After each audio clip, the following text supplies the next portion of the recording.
मेरी नजर मलबे पर है। दुर्घटना स्थल वहां पर है। यहाँ सभी धातुएं बहुत ही नुकीली है। हमें एरिया 51 की ओर जाने वाले C-54 का मलबा मिला है।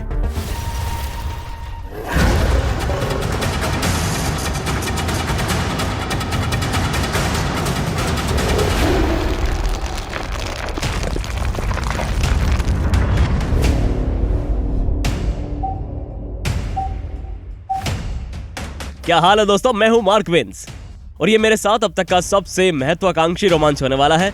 कल हम अपने पीछे उस पहाड़ की चोटी पर चढ़ने वाले हैं ताकि इस विमान का बचा हुआ हिस्सा हम ढूंढ सके। और ये वो हवाई जहाज जो एरिया 51 की ओर जा रहा था।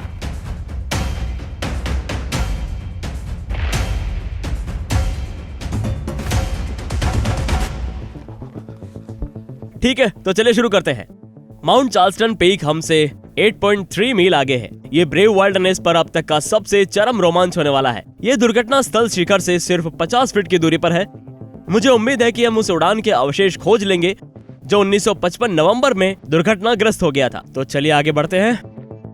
अब आगे की यात्रा धीरज की एक चरम उपलब्धि होगी, लेकिन मेरा दिमाग इस बात पर केंद्रित था कि हम दुर्घटना स्थल पर क्या पा सकते हैं, या क्या हम मलबा भी पा सकेंगे।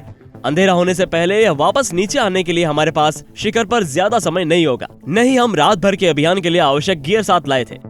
समय की इस कमी के बारे में हमारी जागरूकता शीर्ष की ओर आगे बढ़ने के लिए एक बढ़िया ईंधन थी। हालांकि जब हम वहां पहुंचेंगे तो हमें क्या मिलेगा?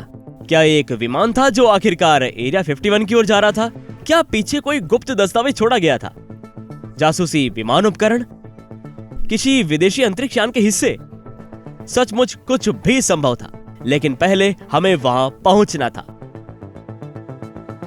यहां पर देखो एक बार, ये देखो बर्फ का ढेर है जो सर्दी की वजह से हुआ होगा। ये वो ऊंचाई है जहां हम जा रहे हैं, माउंट चार्ल्सटन पीक। ऊंचाई 11,916 फीट। इस ऊंचाई पर साल के लगभग आधे समय बर्फ रहती है। जैसे जैसे ये पिघल रही है, हम बची हुई बर्फ के आखिरी टुकड़े देख रहे हैं। यहाँ थोड़ा सा झूठा शिखर है और लगता है कि हम अपने पहले चरण के शीर्ष पर पहुंच गए हैं। अब हमें मीलों में कुछ वास्तविक दूरी तय करनी है। यह एक संकेत है। ग्रिफिथ पीक ट्रेल आपको वहां शीर्ष पर ले जाता है। आप शिखर देख सकते हैं, लेकिन हम चार्ल्सटन पीक की ओर जा रहे हैं जो उस तरफ है। अभी भी हमें लंबा रास्ता बहुत सारा तय करना है। हम तो अभी आधे रास्ते तक भी नहीं पहुंचे हैं। ठीक है, हम चेक पॉइंट नंबर 3 पर पहुंच गए हैं, स्विच बैक के ऊपर, काठी के ऊपर। और अब ये घास का टीला है और हम जले हुए जंगल में प्रवेश करने वाले हैं। तो और एक बार जब हम इस वृक्ष रेखा पर पहुंच जाएंगे तो मैं आपको बताऊंगा कि इसे ये नाम क्यों मिला।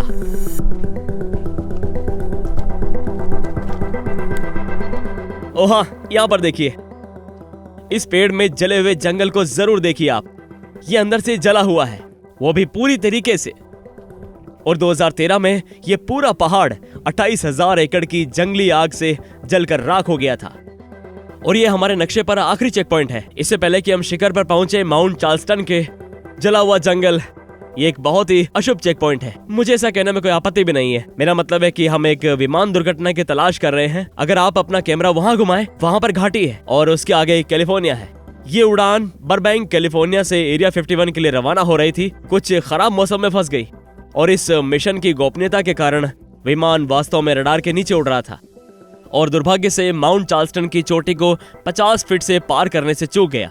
जिस गति से वो टकराया और उससे पूरे पहाड़ पर विमान के टूटे हुए पार्ट्स बिखर गए। किस्मत रही तो उसके पार्ट्स भी हम देख लेंगे।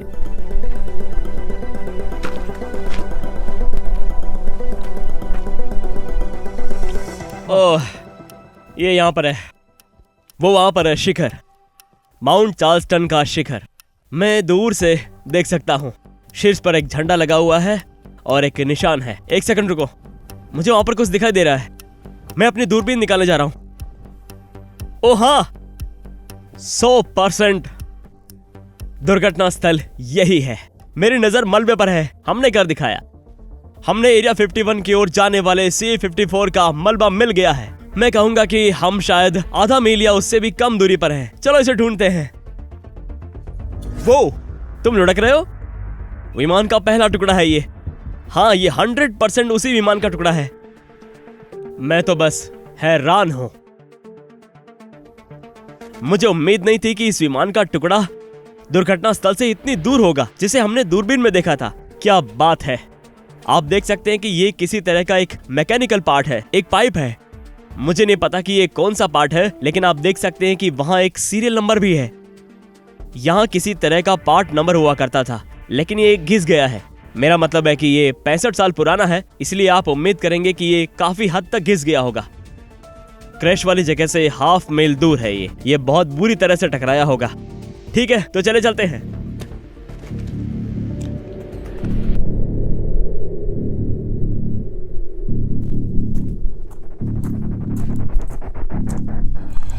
ये रहा, ये है दुर्घटना स्थल।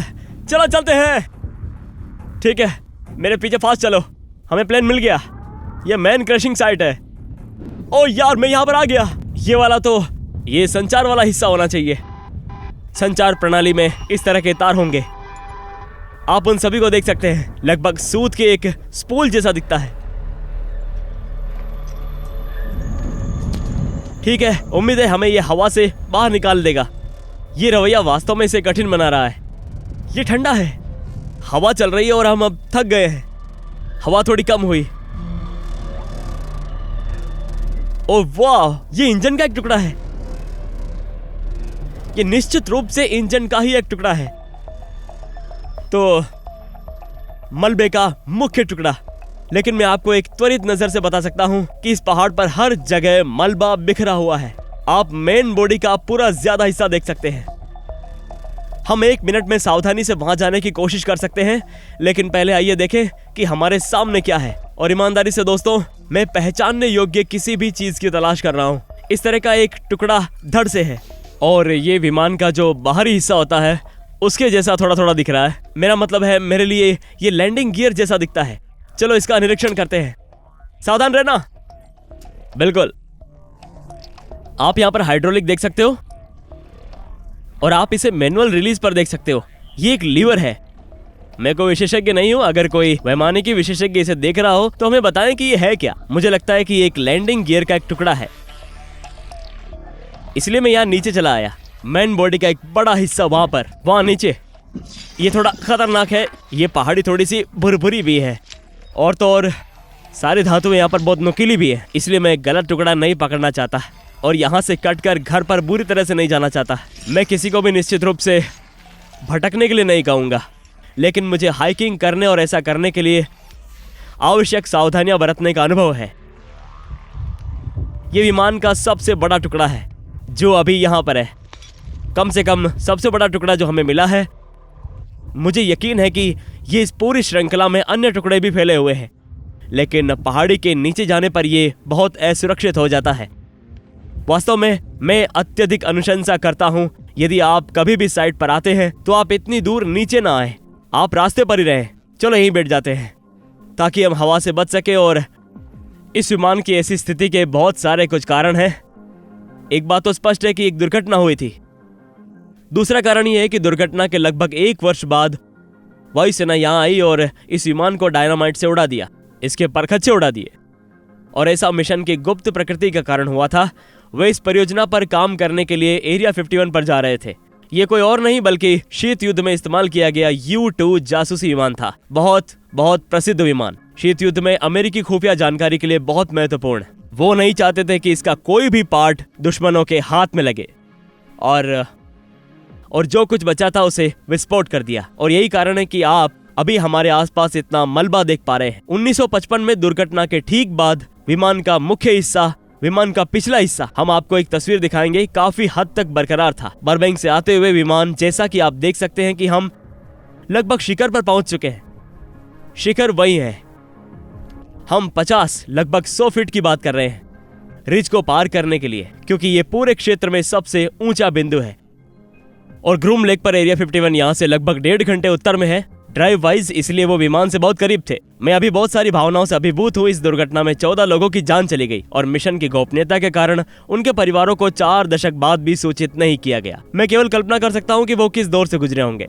न केवल परिजनों को खोना, बल्कि जानना कि कैसे और क्यों। निश्चित रूप से उनके द्वारा किए जा रहे काम के लिए बहुत प्रशंसा है। संयुक्त राज्य अमेरिका की स्वतंत्रता की रक्षा करना, हमें सुरक्षित रखना, यह उनका मुख्य कर्तव्य है।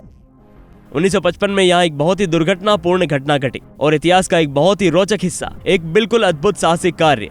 मैं आपसे अनुरोध करता हूं कि यदि आप कभी इस मलबे को देखने के लिए यहाँ आए तो इसे वैसे ही रहने दें, इसे बरकरार रखें। ये एक ऐतिहासिक स्थल है दुर्घटना में प्रभावित लोगों के प्रति सम्मान के कारण। इतिहास के इस अविश्वसनीय अभियान के लिए आप सभी का धन्यवाद। और संभवतः सबसे गहन ब्रेव वाइल्डरनेस वीडियो जिसका मैं हिस्सा रहा हूँ, उनका बहुत धन्यवाद। और दर्शकों का भी। मैं हूँ मार्क विंस। बहादुर बनो, तूफान मचाओ। हम मिलेंगे अगले एडवेंचर में। चलो शिखर पर पहुंचते हैं और घर लौटते हैं।